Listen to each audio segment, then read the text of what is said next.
Welcome, everybody, to the Loud and Drunk Podcast. This is Dan. Life comes at you fast. 1 week, it's WrestleMania. The next week, it's tax season. Oh, boy. Justin, I'm sure you've been looking forward to this all year. You know what? I am so happy to be here for this episode of the most fun topics that we can talk about. Taxes. Is it too much? Is it theft? Maybe. I can't wait to talk about it. My name is Jake Elwood. Very happy to be here. I love paying my taxes. I haven't gotten to do it, and I guess it's about a year now, but the time really does fly by. It's something I'm pretty passionate about.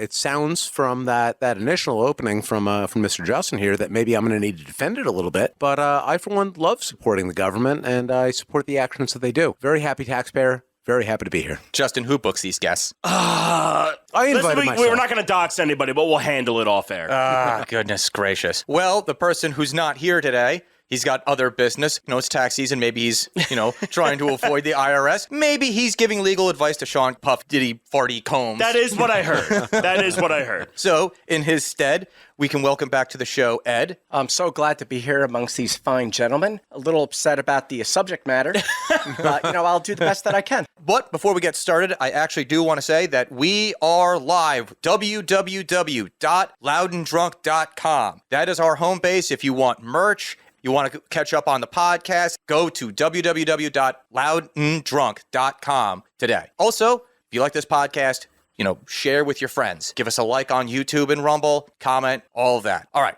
guys, let's get into it. It's tax season. Yeah. Everybody loves tax season. What are your feelings about it? So there's a lot of ways to look at this. It's like, so taxes, is it the necessary evil? Is it what floats this great country? It's tough. Rates are wild, and the tax system as we know it was only born 101 years ago. So, yeah, this is going to get complicated, but I promise you we will try to make it as fun as possible. I'm going to jump in right there if I may. Yeah. I don't think that it's really very complicated at all. We came off of a system where you had serfdom, right? So you had people who were basically just, they were working for the land. The tax that they paid was the crops and the goods that they could produce and so on and so forth. And I think that in this great country, if I may call it that, if that's not too offensive to anyone in this room, allow it. Then great country, not a great government. Keep going. Well, no, I would even say a great government. A great government that's so... Again, who books these goddamn gracious? Hot take. Dan, if I may. We have a great government that is so good as to, first of all, they're able to simplify it for us. We no longer need to pay them in potatoes and things of this sort. Instead, they've made it much easier, and they simply take a portion of your pay. So they've made the job easier for all of us. And then they're so gracious as to give us that in a fairly clean-cut number. Obviously, it does skew a little bit based off of what she made, and it could be anywhere between 25 and 70%. I think that's very reasonable. Now, of course, people do look at other parts of the world where maybe you get this or that for healthcare, things of that sort. Not honestly, fucking scandies. I don't really know what healthcare is because I am an American, and as an American, I'm extremely healthy, and I'll never need to utilize like a system that maybe they need in Europe because they're unhealthy because they're I don't know, they're just living as paupers. Like our food, we're fortified. Absolutely, yeah. I feel very enriched, like white bread, and I think that that's a beautiful thing. And on top of that, I think that why taxes are good is that you have a lot of,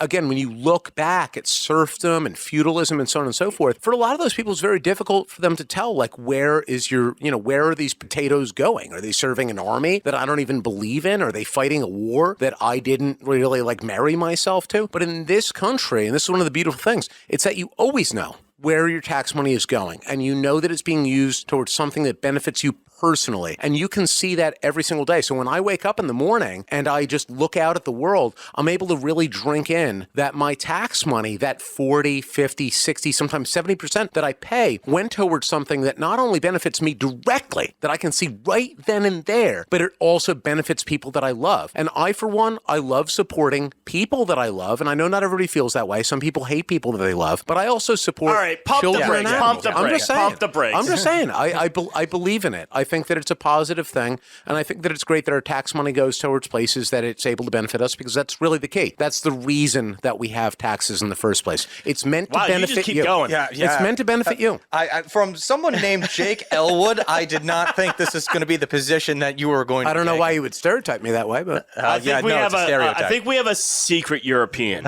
in the room. Everything out of your mouth sounded like garbage, actually. I'll be honest. yeah, And I'm fair. just a guest. I apologize. But No, I'm not offended. you hurt my feelings. Yeah, that was my intent. So, yeah, I know tax season is kind of like a concept that you just accept. You take it. It is what it is. And it is complicated. Like, the actual United States tax code is over 2 billion words long. No one's reading that. I can't really quantify what 2 billion words is. Oh, that's just a human thing. No one actually can. Numbers get too It's a big, lot, and the though. brain just says, no. But, I mean, it's so kind of bananas. And, like, for what taxes are today, here in 2024, you're talking your income tax, which, depending where you fall, could be 0 to 39% federally. And then we can add in the state, which could be 0 to 13-point-something%. I think that an important aspect of that, legitimately, is that there's a lot of other taxes. Oh, that there aren't are. called taxes. Oh, yeah. I'm just starting with the big swingers. Yeah, those are the heavy hitters, but I mean, the other ones most of us know, there's a sales tax. Sales tax. Right, that's the thing. There's luxury taxes. Absolutely. And then there's taxes that aren't called taxes. You've Yep. got, like, for example, like a toll on a highway. Yeah. It's called a toll, but it's really just a tax. Tax. And we'll you be know. seeing an increase in the gas tax. Just signed. Yeah. Yep, just yeah. signed. These It's are going to go in effect in hidden July. taxes. Exactly. Yeah. So you kind of get there's definitely a thing where you get taxed twice, 3 times, 4 times. You get, they call it double tax, but it's oftentimes more than that. Absolutely. And those are the taxes that people don't take into account when they make these comparisons. Yeah. Let's start at brass tacks. You have a job. You know what you get paid gross. Now everything starts getting ticked away before you even get your paycheck, because employers will do a withholding tax. Yeah, that's your It's fight. basically the government's getting their prepay on your tax. This is even before you file to see how that even worked out. That's why you get a return. Yeah, you're paying the Fed, depending on, let's say if you have, I mean, because of brackets, but brackets also don't always work the way that people think they do, but we'll get into that if we need to. Most people, depending on if you're obviously here in the States, depending on your state largely, will pay between, the average is 37%, but that can go all the way up to 52% between Fed and your state, depending on where you live. Now, we can't quantify every state here. It's insane. I can't remember. And there's a lot of states that give different carve-outs. Well, and yeah, cuts. some states have no, like, income tax, but they make up for it. I know, like, New Hampshire in particular, there's no income tax at all, but they Yes. tax you more heavily on property taxes. Exactly right, Yeah. yes. Yeah, because they got to get paid. The government needs money to help you. Here's what I kind of think of. So if we're going to go by percentages, which, I mean, like, numbers are numbers and they are truthful, but you also have to take into account circumstance. The average American, say what used to be the middle class, not that it really exists anymore, but Woo! yeah, you're paying in the percentile of about 37%. Well, that's your income, Fed and state, not total. There's a bunch of things where they count that down, so you're more in the 20th percentile. The bottom line is that the government gets the lion's share. Well, absolutely. Yeah.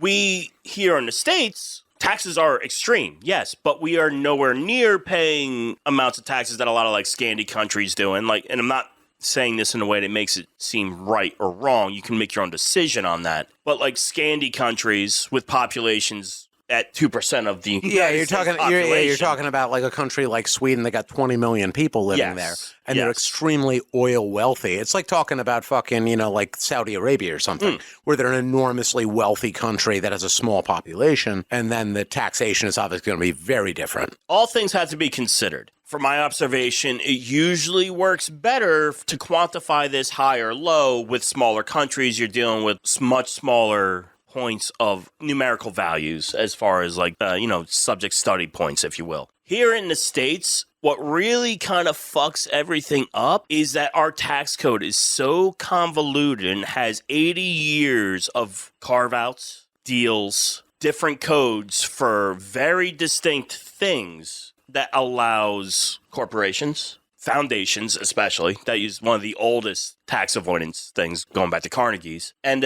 it's so incredibly complicated. And yeah, none of us like it. Well, I don't know. I feel like those carve-outs are there to help us. Oh, yeah. Explain. Of course. Yeah. They're here to help us. Yeah, because if you, for example, like if you give like a nice juicy handout, like the government, obviously to simplify it, they collect tax dollars from all of us, right? So there's, let's call it 300 plus million Americans, right? And everybody's paying taxes to some degree or another. Poor people paying very little, rich people paying very little, and then everybody else carrying the weight of it. Well, that's a thing I can explain later on. Yeah, yeah. But the bottom line is, let's just say that like that middle whatever, like that middle 2/3. Sure.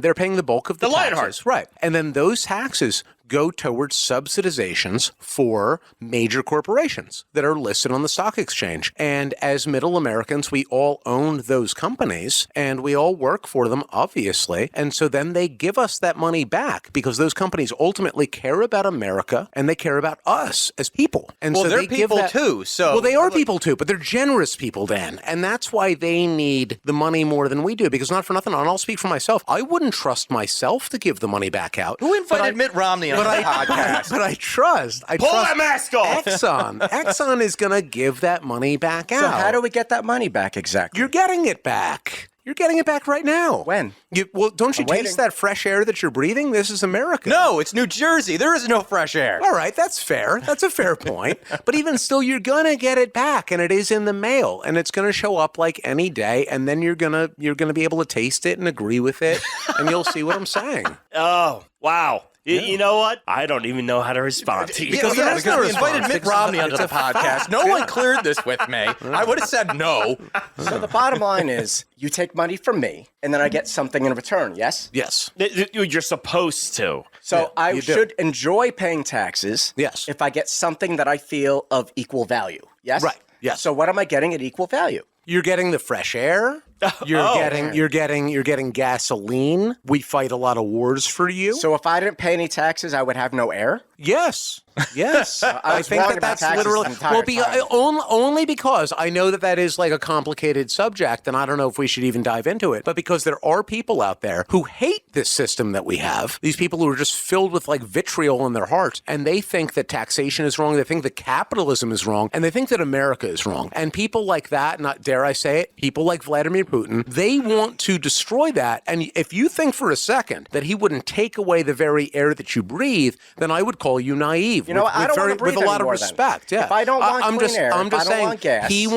he wants to take these things away from you, and the American government, you might not realize it because obviously like the whole reason that we're like sitting here at this podcast is because we're not as smart as they are. The people in the Congress are geniuses. They're excellent at what they do, and they're making decisions with your money that you wouldn't be able to make because we're idiots. We're all idiots here, right? And that's really what it comes down to. With It's that respect, can you shut the fuck up? I can do my best. I'll be honest. We have to do a better job of booking these guests because the next time Mitt Romney's on this podcast, I'm going to flip the fuck out. I'll be honest, I'm a guest and I kind of want to strangle you to death. I apologize, but I may kill you. That's Yes. fair. Yeah, I deserve that. All right. Our history professor's not here tonight, but could I fill his shoes for a Okay, quick moment? Justin does I would love history. that. I'll do a history tonight.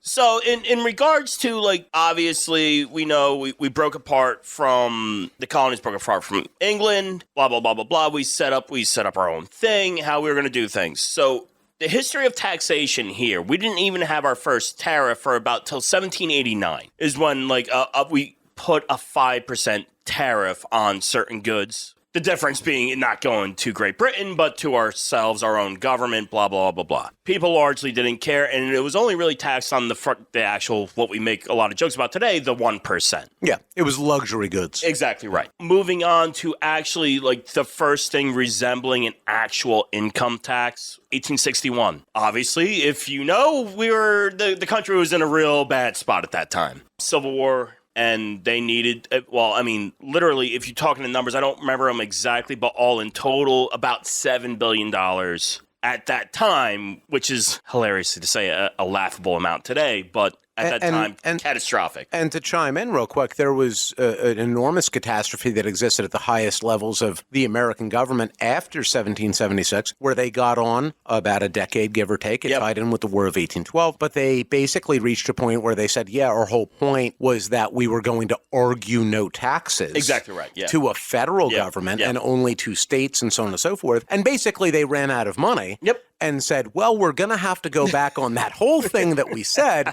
And fortunately for us, we're the federal government and no one will really be able to do anything about that. No, yeah. And like you can go, because if we're going to talk like constitutional stuff or the Constitution buffs out there, Section 1, the first appointee 2, you have the provision that by population, by providence of state, you could appoint no more than what the population was for the greater country. Right. Too. So blah, blah, blah, blah. It didn't really mean anything then. We first get into the real idea of what we understand as an income tax, 1861, and it only lasted, I think, 12 or 13 years into the 1870s. I can't remember if it was like 1873, 1874, before it was repealed away. They made their buck, blah, blah, blah. And this is also, once again, the top 1% paying less than 1% of their blah, blah, blah. Now, it gets real funky in the early 20th century, like 1913. They do the same thing. They reinstate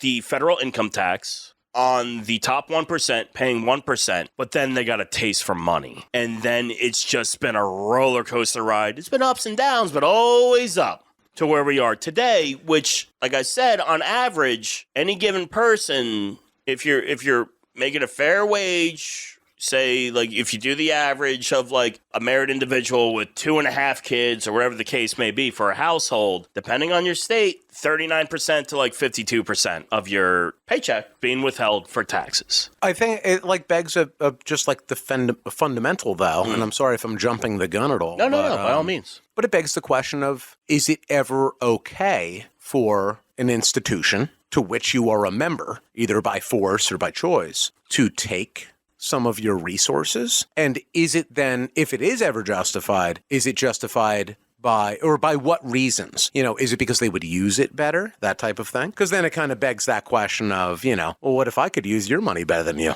And I also chose to give you back the difference. All right, so so then can I take your money? Let's boil it down to, like, as base as we can. Should the individual provide some sort of tax to the government for infrastructure, or should it be more of a private thing? Yeah, for whatever. It's really about where like, what do you really think about that? I'm interested to see what Ed thinks about this. I think that's actually the core argument, which goes back to the very beginning. I pay money to an entity to provide me a service that I might not be able to do myself. So personally, I believe, yes, there should be some level of taxes. I don't want to go too off beyond what this conversation is about, like governmental styles and all that. But I would say I want my roads to be paved. I want there to be some level of security. I want my water to flow. The issue you want to be able to maintain an armed force, security, infrastructure. We would like, typically. And, I mean, I'm sure there's a couple of, like, social services of some degree, I guess. It's kind of like, I'm quantifying it in my mind right now, but it's like, you know, basically what you're deciding is what size system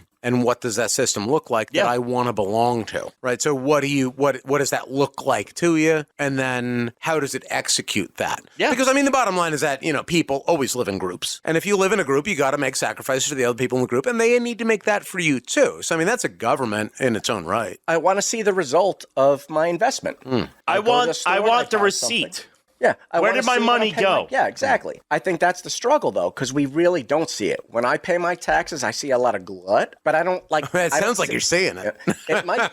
It very well might be working in my favor, but if I don't see it, then what's it really doing? You bring up a very valid point, because there is no way for you. It's become so convoluted and bloated. And I would add to that it's like you're saying, like, maybe it is, you know, doing what you would like to do, but you want to see it. I would say, though, that, and I'm sure you would agree, most people don't think that it's doing that. And that's why they want to see the receipt. If you know that you got a fucking, you know, a good bill at the bar, you're not questioning it. You're not asking to see it, that type of thing. Whereas when you're dealing with the government, and I think think basically any human being on the planet, you're living under a government. People intrinsically don't trust that government because not for nothing, it's very easy to not, be honest. Well, also, you're an individual and nothing above you looks out for the individual. Right, exactly. Yeah, it's kind of, I think everybody goes into it. That's fair. Everybody goes into it jaded. And I think that jadedness is very fair in and of itself. But that's what it is. It's that you want the receipt because you don't trust them. And you don't trust them, not because they didn't give you the receipt, but because you don't trust them. Exactly. Because they're not trustworthy. But if I'm going to give you a bunch of money, I'm assuming that you're going to do something better than I can, faster than I can, you should more feel like effectively that you should be able to see results. And I feel like as things have gotten, especially in the era we're in now, everything's so convoluted that you're not going to see results anywhere. I mean, our roads around here are so wildly dog shit. And this is, as much as I was making that argument as a joke before, I'll give it as a more respectable one now. It's that the government, any government, thinks itself very wise that it sees things beyond time periods that you as a regular individual could ever even perceive. So they might make a move, and I'll be outlandish with it, but they might make a move where they're like, we're going to go and take over this country. And we can't tell you that we're doing it because they have great resources that you totally want and you want them cheap, because that would be bad. We're not going to tell you that. So instead we'll make up a story and so on and so forth. But the reality of it is that we genuinely think that this will benefit you in about 10 years. That's a decision that an individual really can't make, because, you can't, like, as a person or as a small group of people, go and invade another country, another It is quite literally impossible. And then we invade two countries and are there for 20 years, and it's actually right, less profitable. And that would be a poor execution of even the best case of scenarios. And but that's the counter argument. Yes, and there's also something to it too. It's listen, we all look out for ourselves. We want what's best for us. Yeah. Extend that. We want what's best for our family. We want what's best for our friends, for our group of people that we know. Yeah, that's every human being. Yeah. It's what you want. That's not what these things operate on. No. Not in the least. It doesn't give a fuck. We built a machine. Yeah. And then the machine just goes right back into the bloat. There's bureaucratic agencies and facilities that don't even go anywhere. There's nobody there, and we're still paying for them. Yeah. Because it's just a way to funnel the money. That's essentially what this kind of is at this point. A lot of our taxes are pretty much just government money laundering schemes. Right. I mean, I've fairly doxed myself before, but I work for one of the few government agencies that has to be because we striked in 1970, but cut off from federal funding, we had to self-fund ourselves. And it's bananas because we built all this money up, we self-funded, but the government still gets to take it as a slush fund. Yeah.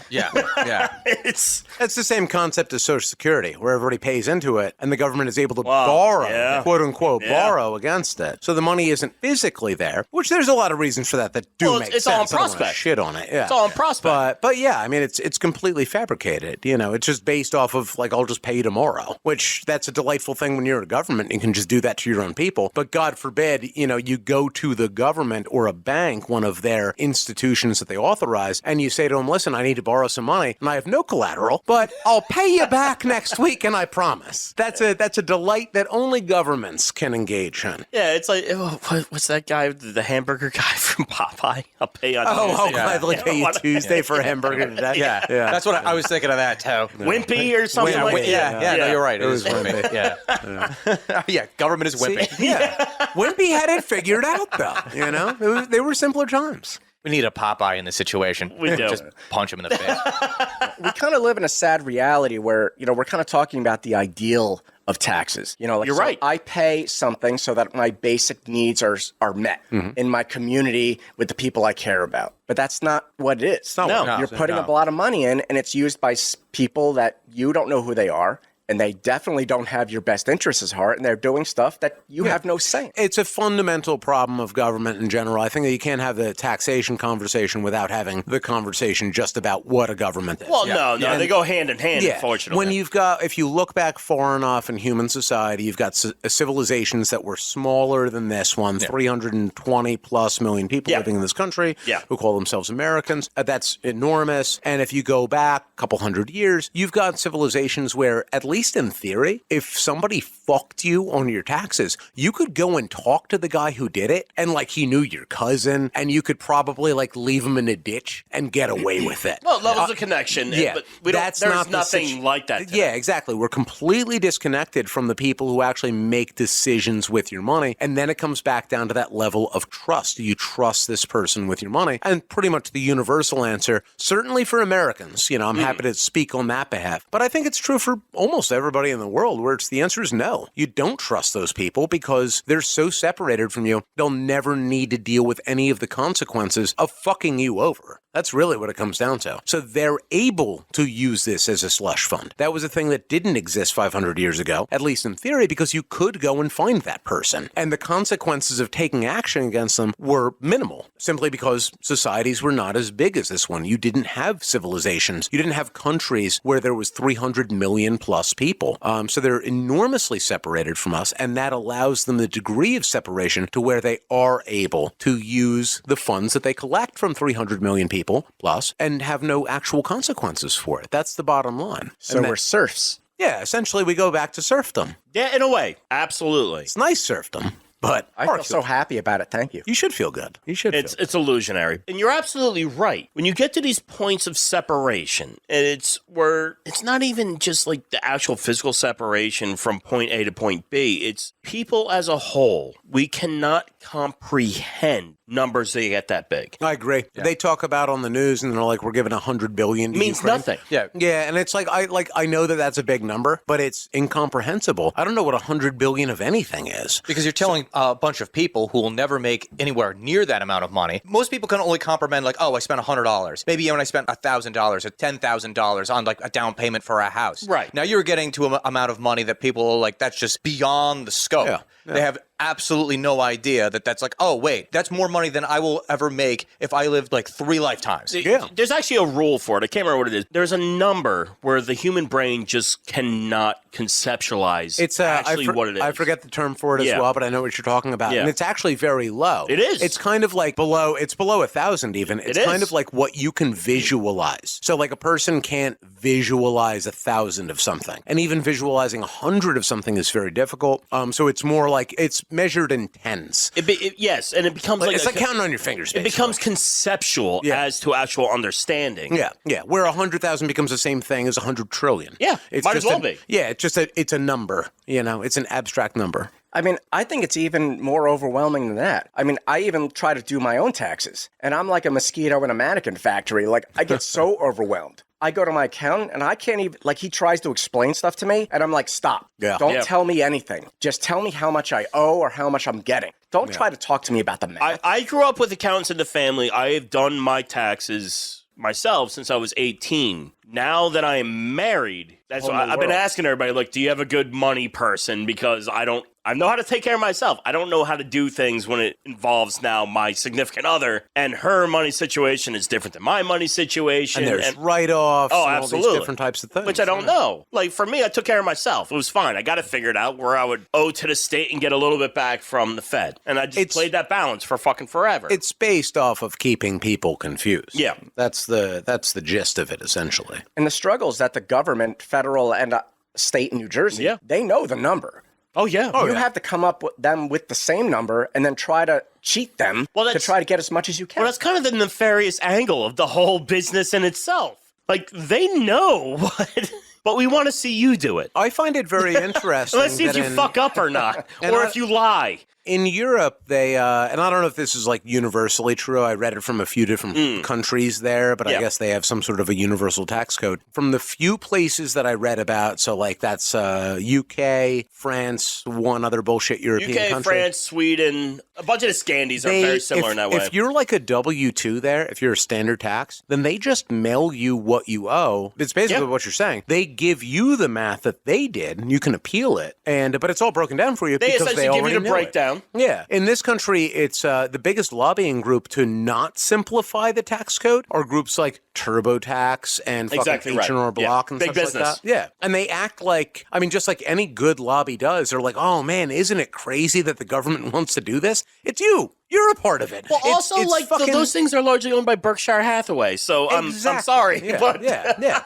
It's all a money-making enterprise from beginning to end. Now, can I make an interjection here? Because, like I said at the top, like a lot of people don't understand taxes. And when it comes into, they're like, well, why don't like the top, the 1% pay their share? Because they're not employed. Yeah. All their shit, they're not paying income tax. They're paying capital gains, which is maxed at 20%. If and only if they are selling their investments. If their investments grow in value, you don't pay tax on that. You pay tax on it when it becomes money. I find that to be absolutely, I completely agree. That's like one of those things where it's like, I'll get into that debate with people, and I agree with it. Like, obviously, fucking billionaires. I understand the frustration. Should be contributing more if they're getting more out of it, and they are. That's why they're fucking billionaires. Yeah. So I have no problem with that in any way, shape, or form. But yes, this notion of like raise the income tax and so on and so forth, it doesn't affect those people. No. It's a way in which, like, basically, because obviously the Republicans and the Democrats go back and forth about this, and both of them know that the argument is bullshit. Yeah. The Republicans has nothing to do with income tax. They take on their perspective of lower taxes, and they say nothing else other than that. And the Democrats are like, let's raise taxes on the wealthiest people. But what they're talking about is raising taxes on income, which will not affect the wealthiest people. So basically, you've got the Republican and the Democratic Party who are more or less saying we don't want to raise taxes on the actual wealthiest people. And neither one of them acknowledge that, obviously. Neither one of them calls the other out on that because they're in the same fucking bed. And regular people have no clue about that because, for the most part, they're not paying any capital gains taxes because they actually have fucking jobs. Right. And that's the fucking difference behind it. Yeah, nobody fucking knows that, and it's not talked about, and it's just such fucking bullshit. It's not fucking obnoxious. And, like, yes, income tax, it's wild. It can be out of control, stuff like that. But, like, if you're really mad about, like, the top 1%, it's capital gains. It's the capital gains tax that you should be fucking mad at. And this is something, and this is a little bit of a digress, but I feel like it ties in because I learned this maybe like a year ago, and I found it really fascinating. I was like confused as to how it is. Because we were seeing this in the news, you know, like, we're these billionaires. So it's your Elon Musk, your whoever, and they're not paying any taxes at all. And I'm like, all right, I know that they're rich, so they got a lot of ways around this. But I was confused as to how you pay no taxes. And from what I read, by all means am I a layman on this, but the gist of it is, and this has to do with like the way in which tax laws work. So I'm going to paraphrase it as best I can. But basically, you're an Elon Musk, and you have no income because you just own a bunch of stock. Yeah. So you're a billionaire in stock, and you get paid more stock every year, but that's not actual income, right? So you've got that, but you actually do need to spend money, and you can't go and trade stock at a store. So what he does, and all of these billionaires do, they go and they take their stock and they go over to a rich person's bank. Yes. Right? And take a loan against their stock. And they're welcomed in, exactly. Yeah. And they go, listen, I'm Elon Musk, you know, so can you loan me some money? And they're like, oh my fucking God, can I suck your dick too? Yeah. And they're like, but what kind of collateral do you got? And he's like, I got all this fucking stock. It's worth hundreds of billions. And I'm like, great, we're going to give you a super low interest loan, like 1%, way below market. And here's this, you know, $100 million in cash. So you can go and buy whatever bullshit you want to buy. That's how they have Tinder money. Exactly. That's how they have pocket money. Yeah. They take loans against their investments. And then when it comes time to do your fucking taxes, that doesn't count as necessary income. Instead, what you just did, you didn't just make $100 million. Instead, you got a loan for $100 million, and that counts as a loss. Yes. So now you take a loss against your income, despite the fact that you're $100 million richer. And sometime down the road, once it's elevated itself enough, you sell off a little bit of stock and you pay that, but it rolls over in reality. So that's how you, as a billionaire, never pay any fucking money. You never pay any of the taxes that you should or should not pay. They're not paid by anybody. They take out loans against their investment. Yeah, and the loan counts as a write-off. And that's a thing that you can't do as a regular person. Because in theory, it would work no matter how much money you made, but it simply isn't available to you. It's something that's only available to a billionaire. And these are the people that are not touched by either political party, by the IRS as a default to that. And that's just how the system works. It's a system which penalizes you for being in the middle of the road. Here's a point where I'll ask a question of you guys. So what we operate under is a progressive tax system. In theory? Yes. I mean, that could be very loosely. But the way it works is you are taxed how your money goes through. And I hate even the word brackets because it's very deceiving. So they're kind of like pockets. You get taxed for the amount of your money that's in each pocket of that percentile. Some people speak of a flat tax. Yeah. What do you think of that? I've thought about that a bit, and I do have like a bit of a tendency towards basically like more of a sales tax and less of an income tax.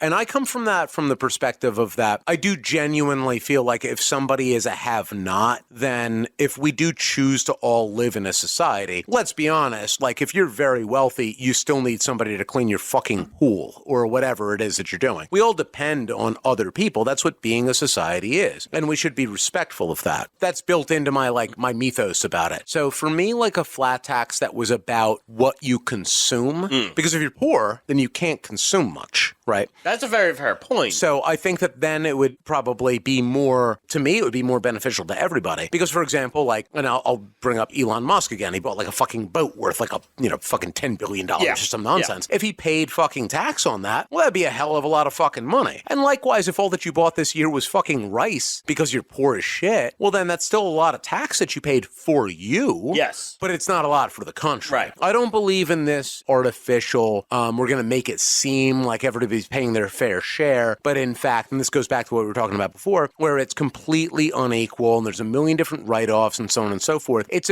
a progressive tax scheme that's shrouded in mystery to your average person. And by virtue of that mystery that exists within it, that's where the ultra wealthy, not the 1%, but the 1% of the 1%, people who are legitimately billionaires. I don't give a fuck about the person who like makes, $500,000 a year. Right. Like that's ridiculous and you don't need to make that much, but God bless you. Like if you worked really hard for that, literally, cool. like that, that point you're making there, that puts them at the 37th percentile. Exactly. In if you're just code. like a rich person, then cool, good for you. God bless you. But if you're somebody who's got billions of dollars, the kind of money that we're talking about is like the amount of money where you never, ever need to even think about money. That you could buy a rocket ship every day just because it makes you laugh.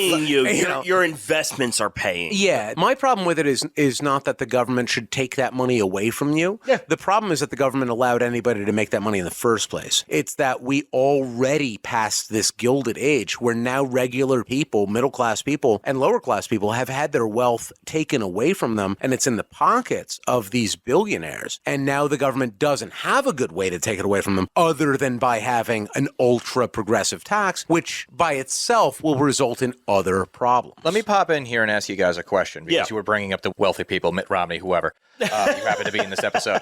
Hello. What would you say to the concept that if we don't give them these tax breaks, then they're just going to up and leave? To where? Anywhere. China. They could go to Russia. Yeah. They could go to any country that actually has a manner of wealth. China would actually do that because they're the one country that actually does have a manner of wealth. What I would say, my response to that, and I've heard this argument before, is that the answer to this it's a bullshit answer. The problem, I think, is not a problem that is easy to solve today. The problem's that we allowed them to become so wealthy that they can shape the decisions of the government. I don't agree with even the conceptualization of a government, but it's necessary. The idea that we allowed some people to become so wealthy that they can then shape this decision by simply saying, well, you know what? If you want me to pay my fair share, I'll fucking leave. Well, then it means that you already fucked up 50 years ago. Well, that's a hard problem to solve. This path was paved 50 plus years ago. Exactly. Yeah. So, I mean, like, as far as that goes, I don't know what the answer is to that. I can tell you how China deals with it. When they've got a billionaire that ruffles the feathers of their government, they go and arrest them like they do anybody fucking else. Well, I mean, now, is that how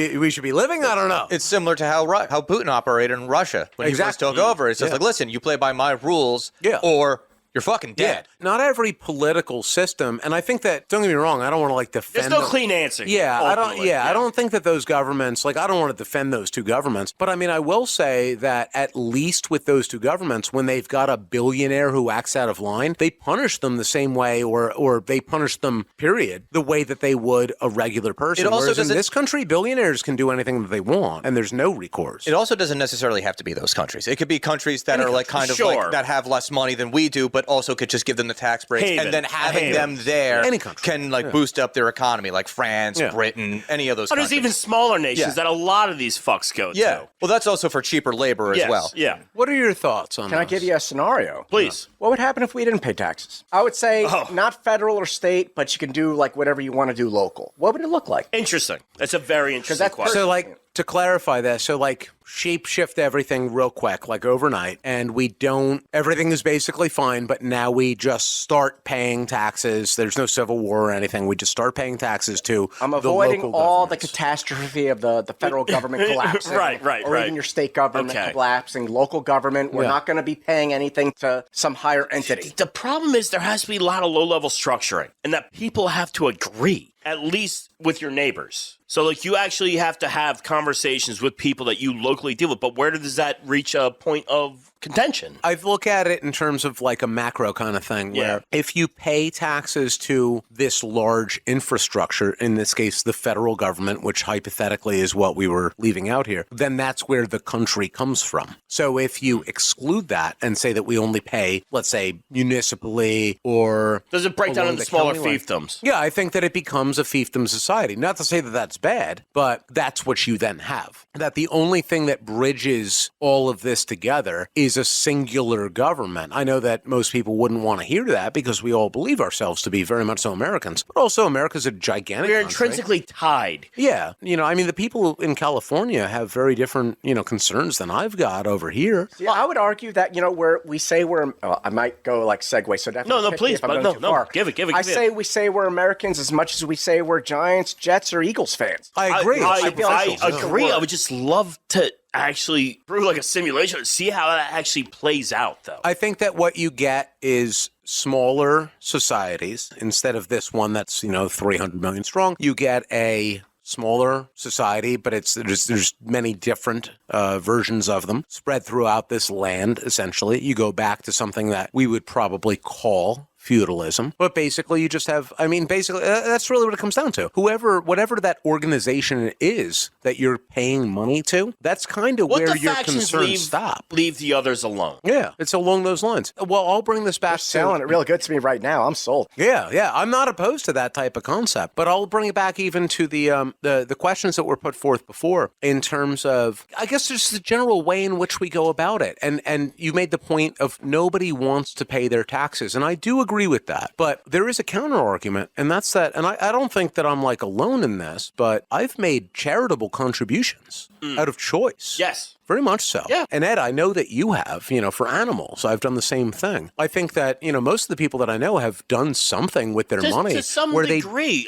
And maybe what you're getting out of it is joy. Whatever hits you. The difference between that, though, is when you make a charitable donation, you're doing that out of choice. You're paying taxes. Well, that's out of my force. point. Yeah, my point, though, is exactly that. It's that idea of that, that none of us want to pay taxes, so on and so forth. The government looks at this in a perspective of we're doing what's best. I think that the idea is that we do want to pay taxes. I'm happy to pay taxes if they go to things that are genuinely good to me. Right. But am I going to agree with everybody? Yes. And that's the real thing, which is why I do, the government doesn't fuck it, as far as I'm aware. I don't know if somebody can probably correct me.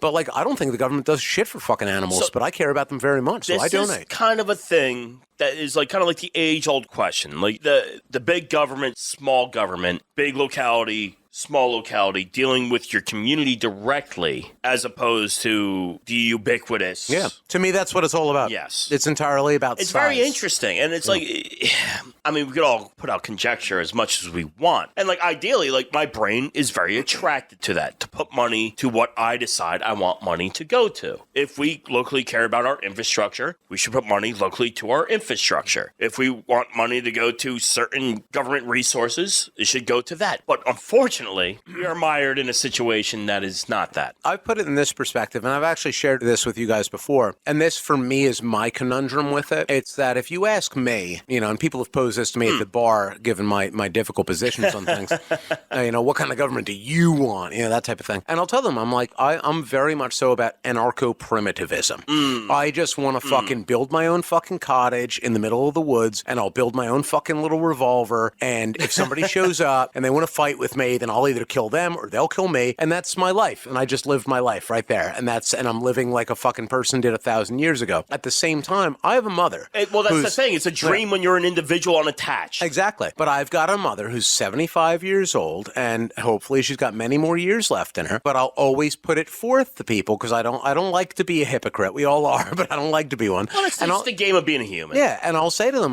but if you ask me what government I want for her, then I'm going to describe a government very much so like this one, where you have a very centralized government, one with police officers, and basically, because like she's not going to walk around with a revolver. She doesn't know how to build a fucking cottage. She doesn't know how to do any of these things, and I don't live near her. And I love my mother to death, but I don't necessarily want to have to do those things for her every day. I've had this discussion with my mother too, who's also 75 years old. Oh, there you go. Something like that. And when I talk about taxes, she says, because she gets some state benefits, she gets some help with her property taxes in New Jersey. That's very excessive. And she says, don't think of it that you're paying your taxes just to the government. Think of it that you're helping me. Oh, yeah. I'd be very upset if I heard that. And I get very angry with her, and I say that's not what's happening. And I would gladly give her every dime of my taxes to help her. That's the but thing. not to the government, because she's not getting a dime of that. I can assure you. Exactly. Yeah, that's how it works. But I would gladly give that to her. So I would rather my money go to something locally. Unfortunately, it's become one of those things that people do. And it's like to break people's mindset from that, the conditioning of that. And it's like, I'm sorry, like, is that going to happen? On top of that, though, too, it's that, and this goes back to the conversation that we had about numbers being unfathomable. And I say this legitimately, like I like to read about military hardware in my free time because I'm a nerd. Or terrorists. They go either way. Well, he's on a couple lists. We all know. Yeah, we'll find out in a couple of years, I'm sure. But I will say that I read about the war in Ukraine and so on and so forth, and we give them $100 billion. I don't know what the fuck that means. But then if you break it down and you're like this one missile that Ukraine fired to do blah, blah, blah, that we gave them. And that one missile costs $4 million. Well, I still don't really know what $4 million is, but I do have a much better idea than $100 billion. It does, and it seems wild. Yeah, and so even if you were to say to me, if I was to get that receipt, and on that receipt was by the way, we gave $4 million so that Ukraine could launch this one missile to do blank, I would just be like, well, fuck you. I don't care if I got a blowjob out of that. You can go fuck yourself. But that's the thing. These are things that have to be considered. It's not even for better or for worse. It's just what it fucking is right now that we have to fucking deal with. And whether you believe in full isolationism or world police, it's fucked. The individual has no control. Yeah. You just got to pay your taxes. I think that's the big issue. It is. That is I think the brass tacks down to the root of the actual issue. Actually, can I divert just a little tiny bit? Please. Absolutely. So just so we all know, your tax return is not the government giving you money. No. It's your money that you pay to the government, and they're opting to give it back to you. Yeah. Yes, that's the pre-collection. So because if they collected generous. too much. They'll talk to me, I'm so excited, I'm getting my tax return back, I could go buy some stuff. That's not the government giving you money. That's your money. That's yours, that you overpaid. Yes. Yeah. That is a very frustrating conversation. Also, folks, be on top of your W-2s and shit like that. Really. Watch a 15-minute YouTube video. Educate yourself. That's a funny conversation that I actually had earlier. I was talking to somebody who was doing their W-2. They have a basic fucking W-2, and they do their own taxes through H&R or whatever the fuck it is. Yeah. And they were saying to me, well, I know that I've probably been screwing it up, but eventually one day I should be getting that back from the government. And I had to say, that's not how that works. If you filed it wrong, they just keep it. And that's just their money now. Yeah, that's a nice little scam about it, too. If you file it wrong in their favor, they get to keep it. But if you file it wrong... Oh, God forbid. They can call you back 5-10 years later and be like, oh, yeah, remember that one time that you filed your fucking You have to do an wrong? amendment, which costs money by itself, to fix the thing that you did the previous year or years. If I can throw in a quick interstitial, so I work for the government. I'm a federal employee. The government fucks up a lot. Yes. We all know this. No. And how could they? And sometimes, if you're not on top of paying attention to your pay stub, they'll overpay you. Not by a big amount, but you might get a couple extra $100. And if you're not on top of this, 10 years later, they will come back with the fury. Oh, yeah. And it's so frustrating because we're talking about where the money goes. Yeah. And meanwhile, when I was in the service, we had a joke. It's just how much does this pen cost? I'm holding up a pen to everybody. $10,000. Yeah, it's however much Northrop Grumman says it costs. Right. Yeah. Because they just sink the money because, you get a certain amount of budget for not only just for your ship, but your fucking division. Yeah. And if you don't spend it, it's just like the roads. Well, that's the thing. All money has to be spent. And it's all these deals and blah, blah, blah, blah, blah. It's whatever anybody says Everybody's it is. wetting their beak in it. Yep. Except for the American taxpayer. Exactly. Because we got to pay for the war in Ukraine. We got to pay for Israel. And now we're going to have to pay for a bridge in Baltimore. Yes. Oh, can we talk about that? I mean, we only got a few more minutes left, but we can. Oh, boy, oh, boy. Wow. The Francis Scott Key Bridge. Well, on the note of the origination of taxation and going all the way back to then. So it's one thing for, because let's keep it on the subject of taxes. No, absolutely. Like before we even figured out, before anyone has assessed what happened. Right. Our, dementia in chief showed up and be like, federal government will pay for it. Yep. Well, can we figure out what happened to the fucking ship first? And we don't need to do that. He's going to pay for it himself. Well, with your money. Because I looked into it. There's a number of ways where you'd be like, well, maybe the federal government will have to actually pay for this because there are mechanisms there that can be invoked. Well, it's also, too, out of liability. Yes. Because if you look into the history of the ship, I sent you that article. That ship had crashed before. Yeah. And then... Yeah, like in the Netherlands or something. Yeah. Yeah. It was in 2016, if I remember correctly. Yes. Yeah. And then just recently, in 2023, I think it was July. Yes. It was flagged for a bad rudder. Yes. And it was also a bad hull, I believe. Bad hull. And I think there was something to some degree of electrical issues as well. Yeah. Oh, that's what was going on, with this current situation. Into it. Yeah. But I think it got flagged in Argentina? Yes. I might be wrong on the country. It did. But, yes. But then the United States Coast Guard gave it the okay. Yeah. So if the United States Coast Guard says it's okay, then who's at fault for that? Is it? Well, that's just it, Dan. The captain is at fault because he should have known that. I know that the vessel is like several thousand feet long and what have you, but really the government couldn't be at fault because they did all of the things right. It was really up to this guy to find their mistakes, the same way as you do on your taxes. If they do something wrong, you need to catch it. And if you didn't catch their mistake, then that's on you. Well, that's the difference, though, because instead of Maersk, however the hell you say it, Maersk. Instead of them actually paying for it, because they probably should have to, that's when, Uncle Joe shows up and be like, no, we'll pay for it instead. It's also, there's so much in between that, too, because it's Maersk, but it's also contracted through Singapore. Yes. And it's it's a luxury of shipping. But also at the same time, when you're in a local port, they actually have local pilots that go in and actually operate the ship. Yeah. But it's weird to me that a ship like that, from what I read, they lost steering, and that's what they radioed in. Their power went out. Yeah. Well, steerage was their major issue. Yeah, but if the power goes out, ships have manual helms. Yeah. Even on my ship when I was on there, if the power goes out, then you lose power to the bridge. But then you just signal to the steering gear because you have emergency comms. Hey, we lost steering to the bridge. Now you're steering it. My understanding is, and this is through people I know in the Coast Guard that are actually on scene, is that even before that video, they had tugboats actually going out trying to intercept when this happened. Okay. Because when it happened. Yes. Because it would make sense because when you pull into a port, tugboats are going to come in and help you out. Yes. They did call out to him. I saw that, yeah. It's just that it just went bad. By the time of call, by the time of mobilization, they were en route, but it was just full steam, no steerage into the fucking... Oh, yeah. And that would make sense, too, if the rudder was bad. Yeah. Because if that goes bad and you do that hard turn, especially if it's that side of the ship, I think that would do that. A lot of people jump the gun with that. We don't have to go into that now. No. We'll get too far into the weeds. Yeah. But no, that was one of the big reasons just why I wanted to point it out, because that was the first thing. Yeah. Even before, the FBI showed up for 5 minutes to be like, oh, yeah, terrorism was involved. See you later. Yeah.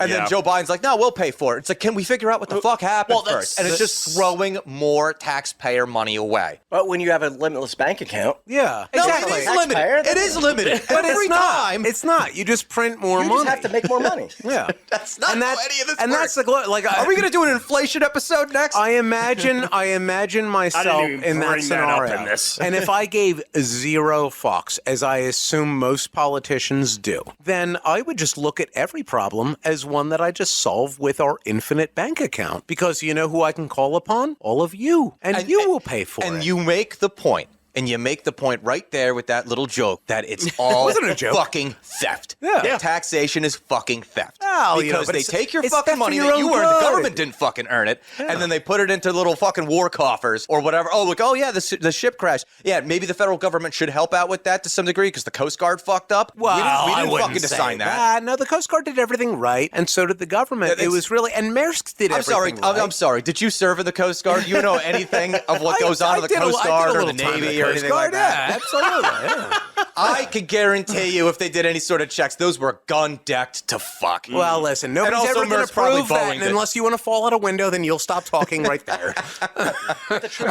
As long as I don't go after Boeing, I should be fine, right?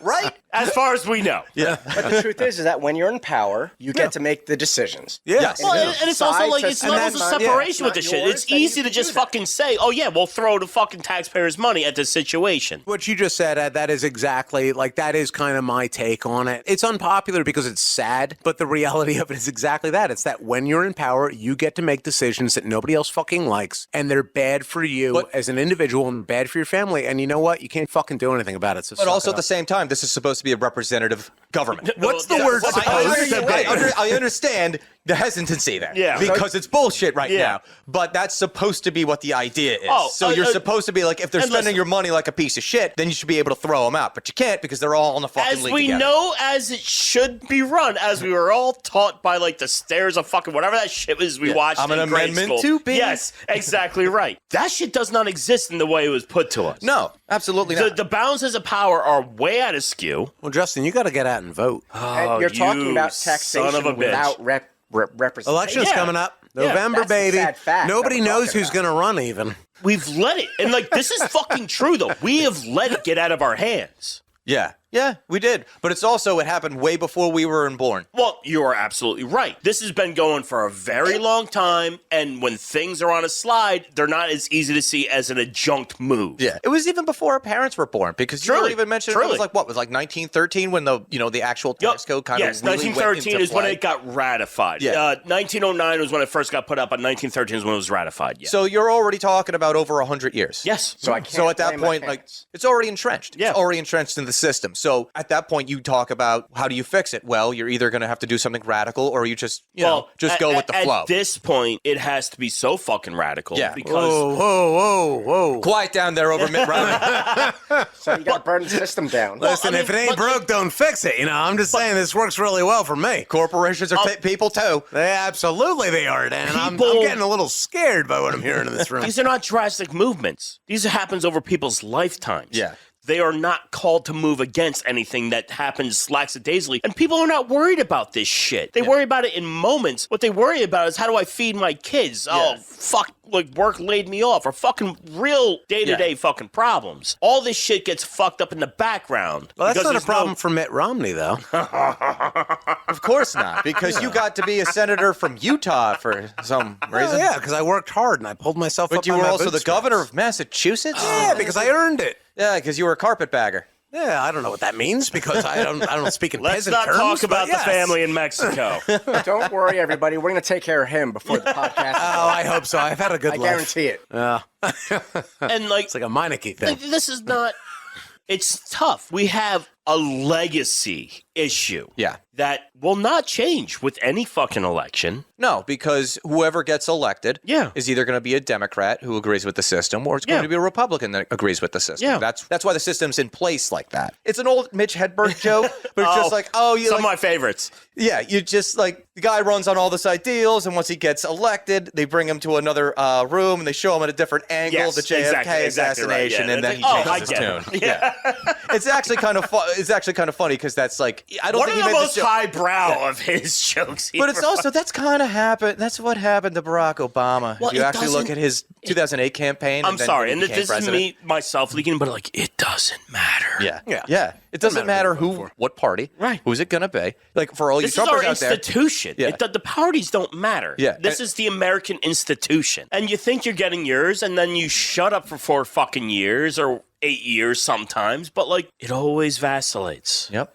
The two-party system, nothing strong gets done. It's a great scheme. Yeah. It's It a works out. great, I think that's the real merit right there. Yeah. It's that it really is like so perfectly built that you can milk this for as long as it's been milked for. It is such and a there's great still scheme. some years left in this. It's you still know? such a great scheme, too, because if you tried to have like a third-party candidate, Not Libertarian, allowed. Green, Not whatever, there's literally, Romney? they've literally hit a certain amount that I forget because of Ross Perot back when we were kids. Well, that you Ross have to hit this amount to actually get into the debates, and it's so unreasonably Reasonable, high yes. that you're like, no third-party candidate will Dan, ever it's called hit the debate. democracy, Yes, and it's that's what we're how fighting democracy for in works. Ukraine right now. I know that they canceled the elections and everything. That has nothing to do with democracy. You And can have it's been democracy martial without law for elections. like, 2 years now? And maybe one day we'll be so gracious to ourselves as to vote for martial law here, because Hey, sometimes that's I think the we need. 51st state you're talking about. Watch your mouth.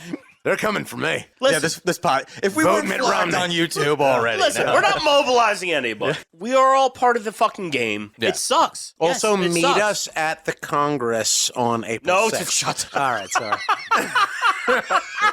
It'd be tremendous. There is no real. Like, listen, if that's how we're gonna get frontage, maybe, but fuck you. I don't know. Maybe I'm just feeling. I'm not going to be there. Stop I'm not trying to going. incite an insurrection, Mitt Romney. It's not called an insurrection. A mitsurrection? A misdirection. Oh, that's good. I like God that. damn it. All right, Eddie, are you there with me? I'm there. What's the next tea party? Throw something into the water. We're throwing something onto the steps. Well, guess? if I don't know what it's they have Romney, there. it's going to be the binder party. Well, I was going to kill you after the podcast. So I'm fine with it that. might just be me. I've had a good life, I guess.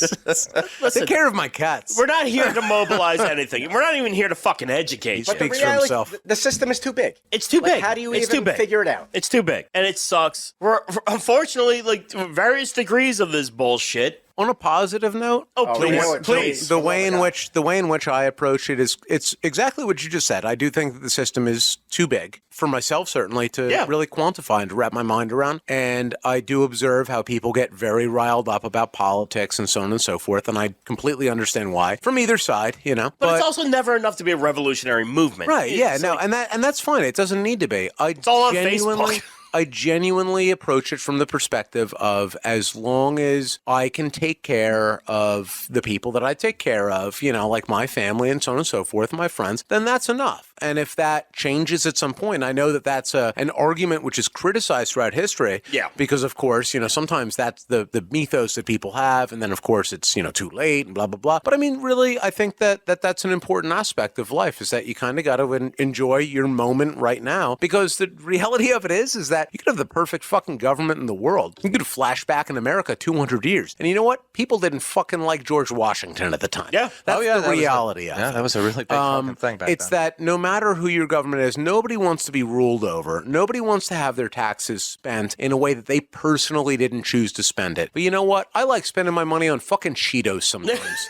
And I will never trust the government to make the decision to give me Cheetos on a Sunday morning when I wake up at 11 a.m. because I drank too much whiskey the night before. Crunchy or puffy? It's crunchy all the time. Okay, thank God. Yeah. Well, because That's it's just going to be government cheese I balls, was and they're going literally to just about to say that. The bottom line is that you just got to, I think that the only thing that I ever try to instill to anybody is that you got to be able to look at it with a sense of humor because nailing yourself to the cross of one of these political parties, it's just so foolish to me. It's literally that line, if you ain't laughing, you're fucking crying. Exactly. Yeah. Like none of these people, none of these politicians have anybody's interests in mind other than themselves. And so you just need to be able to look at it. I think the most beneficial thing that you can do is to look at it with that bearing down on you, that these people are essentially comedians. They're entertainers. And they're there to swoo the opinion of a couple of people, but it doesn't need to be you. You could just look at it from the outside and live your life and enjoy yourself as best as you possibly can while you pay your taxes, because God forbid you fucking don't. And that's really it, you know? And other than that, you just wait for,